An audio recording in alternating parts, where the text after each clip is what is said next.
Kjo është gjendja e pranurës së bardhajve në njësinë rrethinet e Bashkisë Shkodër. Mbetjet e shumta vijojnë të hidhen pranë kësaj zone, ndërsa ndërhyrja nga pushti lokal është e dobët. Vetë banorët kërkojnë ndërhyrjen në këtë zonë. Ato thonë se duhet një pastrim më i shpeshtë, sepse vjen dhe sina verës, duke u kthyer në rrezik për përhapjen e infeksioneve. Problem është se të përmoje kanë mush rrugën e tohet është ai pushti pastërne. Shkolla veç vendor shteti. A duhet një pastrim më i shpeshtë nga bashkia? A duhet një pastrim më i shpejt se tash mbrapa është pranë vera, nisin nxehtësinat e koha. Në një infekcion, edhe i fije probleme ka edhe populli se tash këtu.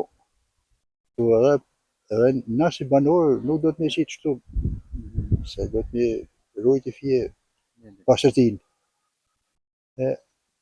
Shteti në dorë mirë është. Po dhe Aisha më lëvorë si janë. Aisha. Pastrohen në pastrojnë apo? Po ku pastrohen? A shihim. Çfarë pastrimi bojnë? Ashtu hell për ditë. Duhet një pastrim më i shpeshtë. Po normal. Problem tash vjen e vera e Po normal ajo punë. Vje vera të na shërë si janë. Aisha. Një situatë e tillë është prezente prej kohësh pranurës së bardhajve dhe kësaj mungon një ndërhyrje nga bashkia për të eliminuar këtë problematikë.